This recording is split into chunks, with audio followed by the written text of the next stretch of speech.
Yo, everyone's saying that Marvel has a good one on the hands with Guardians of the Galaxy Volume 3, and I'm happy to say that I agree.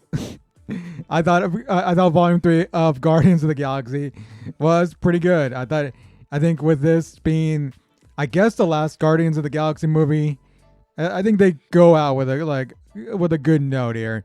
And of course, with James Gunn going over to DC now, he's going to be running things, or partially running things at DC, and he's going to be writing Superman and like all that. I guess when the writer's strike is done, I guess they'll finalize that. But yeah, I'm happy that he's going to bring his like type of style over to DC.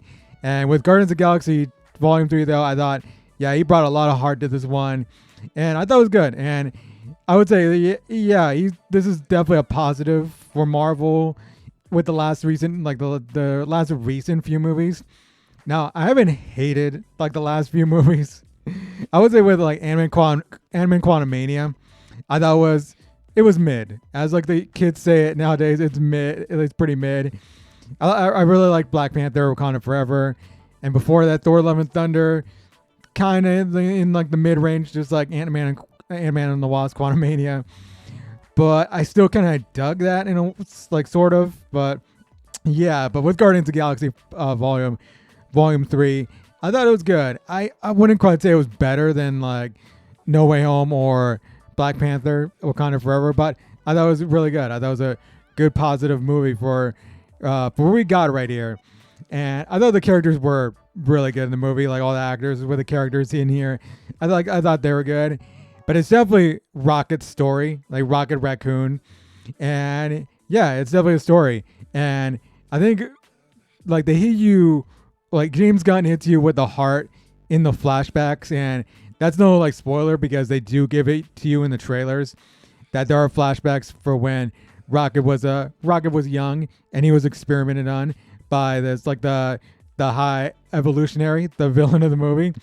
And yeah, I thought, and those flashbacks they did, like it brought a lot of heart and it brought a lot of tears. I mean, when you're dealing with animals in these scenes, and I think for anybody, including myself, when you're dealing with animals, it'll bring tears to your eyes, whether it's like sadness, like or happiness. It's like that's what animals do to anybody, including myself. And with those scenes we had with them, with Rocket there, yeah, I thought that was like I thought it was really well done.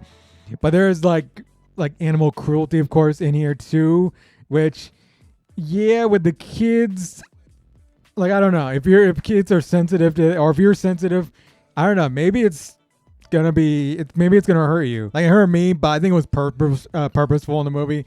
So yeah, so I think Rocket definitely the heart of this movie, and yeah, it really brings it back to I guess like the first movie where you see that, or where he talks about him that it wasn't his choice to be made this way. So yeah, I thought like his story was good. Bradley Cooper, of course, voicing Rocket. He does a great job of voicing Rocket. I mean, you know, like if they never even said that Bradley Cooper was voicing him, you would not even know, really. So yeah, I thought Rocket was definitely the heart of this movie. Chris Pratt as Star-Lord, like he's good. I thought he was good. Gamora coming into this movie. Now they do something different with Gamora because that's coming off of Endgame. So yeah, I think Gamora is different in this movie, but I like it in this movie. And I like Zoe Saldana's performance in the movie. I think Nebula is pretty good. They give a lot more character than Nebula in this movie, with Karen Gillan playing her. We got Mantis being good, of course, with Palm Clementiev. And Soul Groot, I thought was pretty good in the movie too. I like the scenes with him. Drax, of course, with Dave Bautista. Yeah, of course, gotta love him. And then for this one, I think this one might, like I've heard Dave Bautista, he kind of wants to move away from Drax, I think. So I'm thinking this is his last time out of Drax in this one. So I thought he was good. Also, I just want to say Dave Bautista, definitely the best WWE wrestler turned actor as of right now. I think I would put him over The Rock too. He's definitely has more range like than The Rock. So yeah, I like the mini here being a goofball, and he's been in other movies where he's shown that he can be different and have that sort of range, like Knives Out or like a Blade Runner or like a Dune coming out. Dune Part 2 coming out, like he was in Dune Part 1. And now let's go to the villain of the movie, the High Evolutionary, played by, I have to look at my phone for this, Shakwudi Awuji. I don't know if I'm saying that name right, but he does a really good job, and he's worked with James Gunn in the past with Peacemaker. He was in that show, and he did a pretty good job there, and he did a pretty good job here being a villain. I wouldn't say he's like the best villain. Like he's not like Thanos or Killmonger level or Loki level, but I think he's kind of up there. He's in the upper kind of echelon. They don't give you much depth with him, but you hate him in the movie. They give you all the reasons to hate him in the movie. So yeah, I thought for that reason, he's a pretty good villain in this.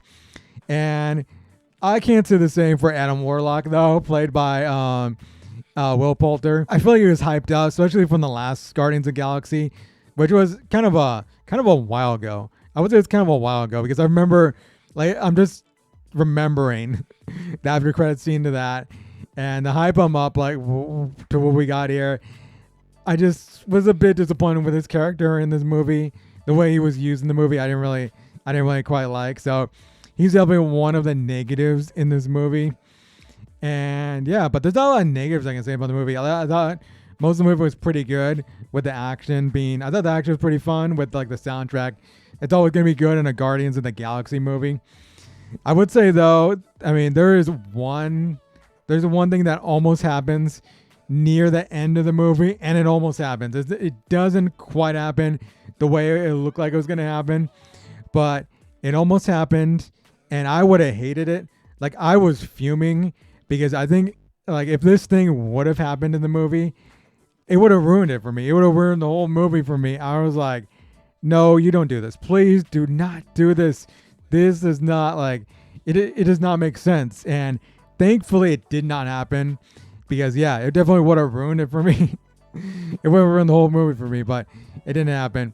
So I'm glad it did not. And I would talk about that in spoilers, because I'm going to go into spoilers in a bit. Some of the minor characters also in this movie, I almost forgot to talk about, like Cosmo the dog, voiced by Maria Bakalova. I thought she was, she's a good voice for that character. So yeah, I liked Cosmo the dog a lot. Of course, with Kraglin coming in, I thought Kraglin was pretty good in the movie for the parts he was in. So I always love to see Sean Gunn, James Gunn's brother. And there's like a bunch of characters that are in the movie. Of course, like Sly's in the movie. Sylvester Stallone is in the movie. Nathan Fillion's in the movie. They don't get big parts, but they're there. And Lena Cardellini does a voice too, so she gets to play another character in the MCU other than Clint Barton's wife, which I think I forget the name of. Like, I forget her name, but she was also a S.H.I.E.L.D. agent too. And I just want to say, for those who haven't seen the movie and maybe haven't seen like the Avengers, like the last two Avengers movies, or maybe even Guardians of the Galaxy 2, if you're thinking about going to see Guardians of the Galaxy 3, you definitely have to see the last like two Guardians movies and the Avengers, at least Avengers Infinity War and Endgame actually. So yeah, you got to see those movies to understand some of the things that are happening in this movie. So yeah, I would just say that in case anyone out there who has not seen those movies, I would think most people, if you're in the Marvel, and you've probably seen those movies, but there's probably a few out there that probably haven't seen those movies. So you gotta see those. So yeah, overall, I enjoyed this movie a lot. It was definitely an MCU movie I feel positive about.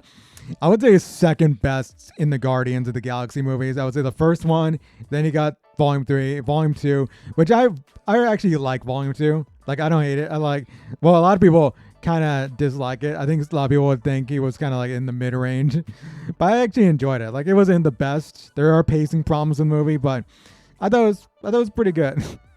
But definitely it's like the bottom tier of the Guardians movies. So yeah, but yeah, I would rate this, probably give this an 8.5 out of 10. I thought it was good. So I guess it's time to get into some spoilers. So if you've not seen the movie, I think you probably should tune away now. There are a couple of things I kind of want to talk about, like the fact that no one really died, or really like none of the main characters died in the movie. So I thought that was kind of a surprise, because everyone thought Rocket was going to die, and kind of including me. But I kind of thought, okay, that might be a fake out for what we saw in the trailers. So they might kill Drax off or something like that, or even like Nebula. But yeah, no one prominent died in this movie, unless you want to count the animals which we saw in the flashbacks for Rocket, like that was sad. That was definitely sad. Definitely probably the most sad moments of the trailer. So yeah, and they do kind of a fake out with Rocket, of course, where he sees Lila, like the otter, and they're like right there. Right there is like, and Rocket's like, it's my time. Is it my time to go with you guys? And Lila's like, not yet. So I definitely saw that coming because like we didn't really see any present day Rocket after like the start of the movie. So we definitely had to see present day Rocket in all action coming in with him. So yeah. And the thing with Star-Lord, Peter Quill at the end, and this is what I was talking about when I was saying if this thing wouldn't happen, it would have ruined the movie for me. That they like faked out his death, of course, where he's like going back to get his Zoom or his Zune and he gets trapped in midair in space, and his he starts losing air, of course. All the things that happen to you when you lose oxygen out in space or whatever. And yeah, it looks like he's about to die, and looks like it's gonna be an ugly death because I was like, whoa. But just like the thought of having him die in this movie, I was fuming because it was not his movie. They didn't give him much of a purpose in this movie to kill him off to make it feel earned. So I was like, no, you better not. This is gonna ruin the movie for me. But then he saw Adam Warlock coming in and save him. So I thought, okay, cool. They gave Adam Warlock kind of a good moment in here, and they're gonna use him in other movies, of course, too. Maybe even a Star-Lord movie, because we see in the after credits him he goes, of course, he's eating with his grandfather, and he goes back to Earth to spend time with his grandfather, of course. And then they say Star-Lord will return. So Star-Lord is gonna return. He's gonna be in, I don't know, he's gonna be in some other movie. It might be him and Adam Warlock and maybe a couple of other characters, I guess. I gotta think Rocket's probably gonna return. I would say Rocket's probably gonna return. Groot's probably gonna be there.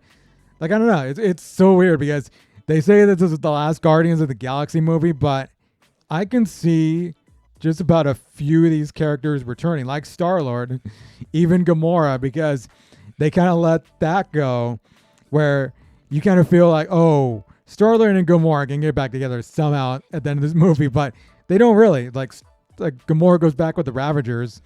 So I feel like that's got to get tied up somewhere in the future. So we'll see. I don't know.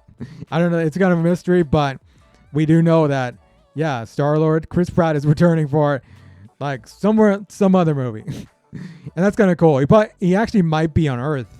So he might be fighting with, I don't know. They might do a West Coast Avengers movie or something like that. Or he might just be part of the Avengers. That'll be interesting to see too. I think he'll probably be part of the Avengers. So yeah, Chris Pratt's not doing much. I feel like he's not in a ton of movies. So yeah, and Jurassic World ended too. The Jurassic World franchise ended. So I feel like he's yeah, give me in the Avengers. Give me something else, Marvel. And also back to Cosmo. This was a little moment I liked in it where Kraglin calls her a bad dog. And then of course at the end when she saves Kraglin from that thing. I forgot what it was.